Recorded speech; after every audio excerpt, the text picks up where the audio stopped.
ഇന്ന് ചേമ്പിലക്കറിയാണ് ചെയ്യുന്നത് കേട്ടോ. അപ്പോൾ ഇന്നലെ കുറേ ചേമ്പിലയൊക്കെ ഞാൻ പറിച്ച് വെച്ചായിരുന്നു.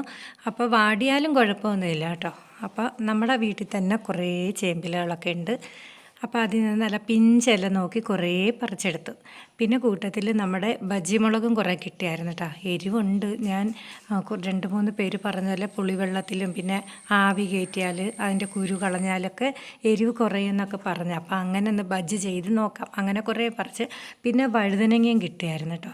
പിന്നെ നീല വഴുതനങ്ങ ഉണ്ടായിരുന്നു. അത് ഞാൻ വീഡിയോ എടുത്തില്ലായിരുന്നു. വീഡിയോ എടുക്കാത്തത് 2-3 വീഡിയോക്കകത്ത് ഞാൻ വഴുതനങ്ങയൊക്കെ എടുക്കുന്നതും ഒക്കെ വീഡിയോ ഉണ്ട്, അതുകൊണ്ട് എടുക്കാത്തത് കേട്ടോ. അപ്പോൾ നമുക്ക് ചേമ്പില കറി ഉണ്ടാക്കാം. അപ്പോൾ ആദ്യമേ ചേമ്പിലയുടെ 2 വശവും നമ്മൾ നല്ലതുപോലെ തുടച്ചങ്ങോട്ട് മാറ്റാം. ചേമ്പില 2 വശവും നല്ലതുപോലെ നോക്കണം കേട്ടോ. ചെറിയ ചിലന്തികളൊക്കെ കൂടുകൂട്ടിയൊക്കെ ഇരിക്കും. അതുകൊണ്ടാണ് ഒത്തിരിയും കാണത്തില്ല, എങ്കിലും ചില ചേമ്പിലയിലൊക്കെ ചില സമയങ്ങളിലൊക്കെ കാണും. അപ്പോൾ നമ്മളൊന്ന് ശ്രദ്ധിച്ചാൽ മതി അത്. അപ്പോൾ 2 വശവും നല്ലതുപോലെ തുടച്ചതിന് ശേഷം നമുക്ക് നല്ല വെള്ളത്തിൽ 2-3 വെള്ളത്തിലൊക്കെ കഴുകാം. ഒത്തിരി അഴുക്കൊന്നും കാണത്തില്ല, എങ്കിലും നമ്മുടെ ഒരു സമാധാനത്തിന് വേണ്ടി നമുക്ക് 2-3 വെള്ളത്തിൽ നല്ലതുപോലെ കഴുകി വെക്കാം. ഇനി ഒത്തിരി വലിയ ഇലയുണ്ടെങ്കിലും അത് 2-3 കീറി നമുക്ക് എടുക്കാം കേട്ടോ. എന്നിട്ട് ചുരുട്ടി കെട്ടിയാൽ മതി. നല്ല പിഞ്ച് ഇല നോക്കി എടുക്കണേ, അപ്പോൾ നല്ല ടേസ്റ്റാണ്. ഇലകളെല്ലാം നമ്മൾ തുടച്ചെടുത്തു. ഇനി നമുക്ക് കഴുകാം. നല്ലതുപോലെ കഴുകി വൃത്തിയാക്കിയതിന് ശേഷം നമുക്ക് ഓരോ ഇലകളും ഇങ്ങനെ ചുരുട്ടി നല്ലതുപോലെ കെട്ടി വെക്കാം കേട്ടോ. അപ്പോൾ സാധാരണ പണ്ട് തൊട്ടേ ഇങ്ങനെ ഇലകൾ ഇങ്ങനെ കെട്ടിയാണ് നമ്മൾ വേവിക്കാനും ഇങ്ങനെ കറികളൊക്കെ ഉണ്ടാക്കുന്നത്. അപ്പോൾ അരിഞ്ഞിട്ടാൽ പോരേന്നൊക്കെ ചിലവർ ചോദിക്കും. ഞാനും ചോദിച്ചിട്ടുണ്ട് പണ്ട് അമ്മയോടൊക്കെ കേട്ടോ. അപ്പോൾ അതിൻ്റെ കാരണം എനിക്കൊന്ന് ചൊറിയും, അതുകൊണ്ടാണ്. ഇതാകുമ്പം അതിനകത്ത് ആ വെള്ളത്തിൽ കിടന്ന് ഈ കെട്ട് അതേപോലെ കിടന്ന് നല്ലതുപോലെ വെന്ത് കിട്ടും എന്നാണ് പറയുന്നത്. അതിൻ്റെ കാരണം എനിക്കറിയത്തില്ല, ഞാൻ എൻ്റെ ഓർമ്മയിൽ വെച്ച് പറഞ്ഞതാണ്.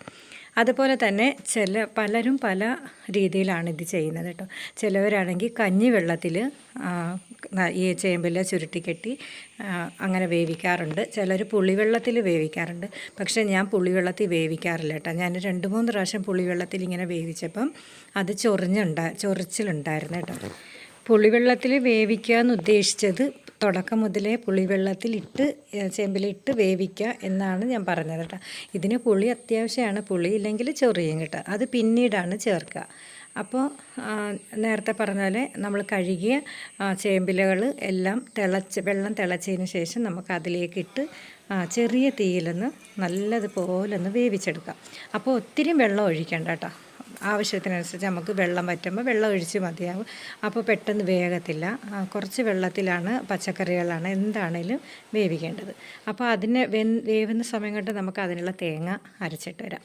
അപ്പോൾ ഞാനിവിടെ നേരത്തെ കാണിച്ചതിൽ പകുതി തേങ്ങയുടെ കുറച്ചെടുത്തിട്ടുണ്ട് കേട്ടോ. ഇത് നല്ല തേങ്ങയാണ്, നല്ല തേങ്ങ പീര ഉള്ളതാണ്. അപ്പോൾ അതുകൊണ്ട് നമുക്ക് ഇത്രയും തേങ്ങയുടെ ആവശ്യമുള്ളൂ. അപ്പോൾ എരിവിനനുസരിച്ചുള്ള വറ്റൽമുളക്, പിന്നെ നെല്ലിക്ക വലുപ്പത്തിൽ, അത്രയും വേണ്ട. നെല്ലിക്ക വലിപ്പം എന്ന് പറയുന്നതാണ്, പക്ഷേ അത്രയും പുളിയൊന്നും വേണ്ട കേട്ടോ. ഈ ഫോട്ടോയിൽ കാണുന്ന ഈ വീഡിയോയ്ക്ക് അത് ഇച്ചിരി കൂടുതലുള്ളതുപോലെ തോന്നും, പക്ഷെ അത്രയൊന്നും വേണ്ട.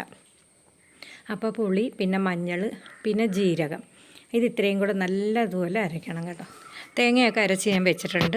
പിന്നെ നമുക്കിനി വെന്തോ നോക്കാം. നല്ലതുപോലെ വെന്തിട്ടുണ്ട് കേട്ടോ. നമുക്ക് ആ കെട്ടൊക്കെ അഴിഞ്ഞ് നല്ലതുപോലെ വെള്ളമായിട്ട് മിക്സ് ചെയ്തിട്ടുണ്ട്. വെള്ളത്തിൻ്റെ അളവും കുറഞ്ഞിട്ടുണ്ട്. നമുക്ക് ഇത്രയും വെള്ളം മതിയാകും. എന്നിട്ട് അരപ്പിൻ്റെ വെള്ളം നമുക്ക് ഇതിനകത്ത് ഒഴിക്കേണ്ടതാണ്.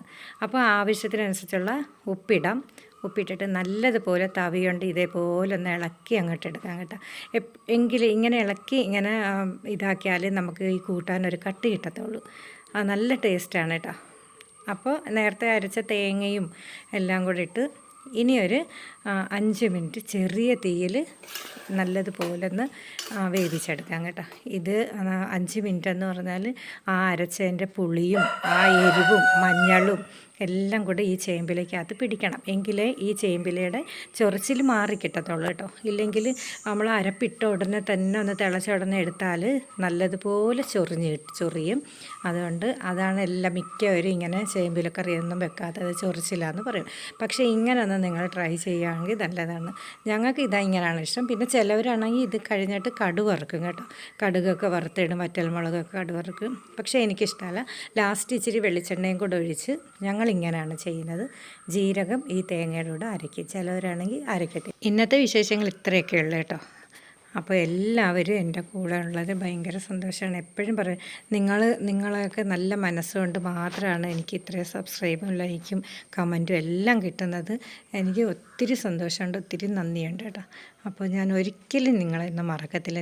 പിന്നെ നെഗറ്റീവ് പറയുന്നതിന് എനിക്ക് തർക്കമൊന്നുമില്ല. നല്ലതാണെങ്കിൽ കുഴപ്പമില്ല, അങ്ങനെ ചെയ്യും അതൊക്കെ എനിക്കിഷ്ടമാണ്. ഉപദേശിക്കുന്നതും നമുക്ക് തെറ്റ് കണ്ടിട്ട് തിരുത്തി തരുന്ന എല്ലാം ഭയങ്കര ഇഷ്ടമാണ് കേട്ടോ. പക്ഷേ 1-2 പേരിങ്ങനെ തെറി പോലൊക്കെ പറയുമ്പോൾ അതൊക്കെ എനിക്ക് ഭയങ്കര വിഷമമാണ്. എന്തോ എല്ലാവരും കാണുന്നതല്ലേ, എൻ്റെ ചേട്ടനും പിള്ളേരും എല്ലാം ഈ കമൻറ്റൊക്കെ വായിക്കുന്നത്, അതിൻ്റെയൊക്കെ ഒരു വിഷമം എനിക്കുള്ളൂ കേട്ടോ.